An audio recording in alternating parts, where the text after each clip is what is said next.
Kagising nga namin ng bandang alas 9 ng umaga ay bumaba na nga kami ng aking anak. At dahil tulog pa ang mga kids ay sabi ko tara kain tayo dahil ako'y nagugutom na. Papa, napakaraming pagkain. Sa dami nga hindi ko alam ang aking kakainin. Dito nga meron silang bacon. Meron din silang oatmeal. At meron din silang egg. Meron din silang biscuit. Ayan, so, ito nga ang kinuha ko, bacon tsaka egg, tsaka pancake. Papri nga ito ng hotel. Nag-take out na nga rin ako ng pagkain ng mga bata dito. Matapos nga kaming kumain, ay heto nga, naabutan ko sila. Abay, gumagayak na pala.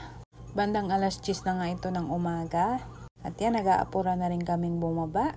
Dahil gusto ng asawa ko, makarating na kami ng Vancouver. Bali, breakfast to go na nga lang din ang kukunin ko sa cafeteria.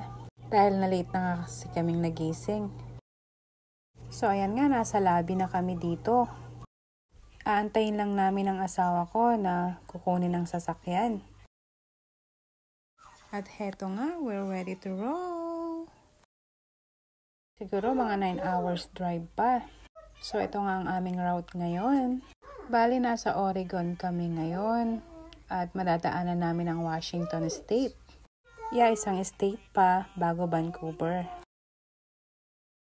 Apay, napakaraming traffic. Dito nga kami talaga natagalan sa Seattle. Dahil sobra ang traffic dito, napakarami pang sasakyan. At di nga kami nakapag-exit. Napunta kami sa city proper. Nagpaikot-ikot kami. Siguro nasayang din ang 30 minutes namin dito. Dito nga may nakita kaming homeless. Gusto ko nga sanang abutan ng tubig, kaso nag-go na. Yes, hindi lang sa Pilipinas may palaboy, guys. In fairness, ang ganda dito.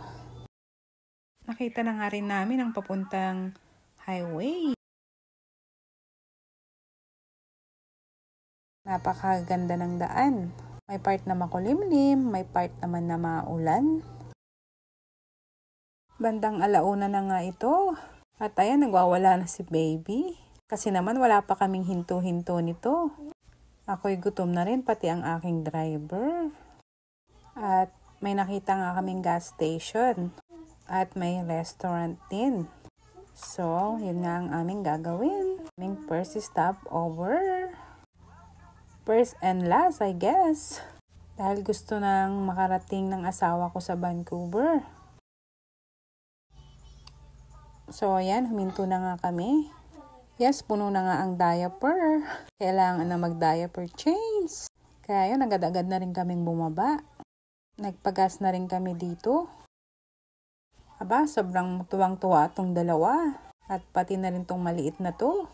Tuwang-tuwa yung mga yan, basta kasama ang daddy. Kahit anong damputin nila, okay lang.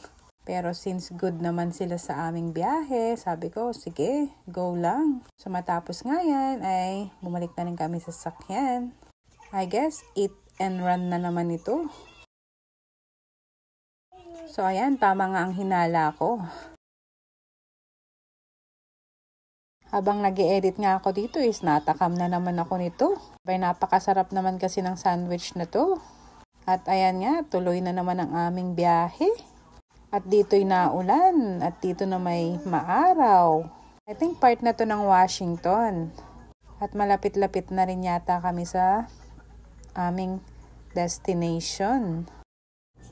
Naulan nga na naman dito. Ayan, napakaganda ng view. Naantok nga ako dito. At OMG, ang mga kids nakatulog na rin. Eto nga, ginabi na naman kami sa daan. Actually, alas 5 lang ito, guys. Madilim na. Ay, sa wakas, nandito na rin kami sa border ng US at Canada. Bali, 8 hours na kaming nasa daan. Guys, hanggang dito na lang. Salamat sa panonood. See you sa next vlog. Bye!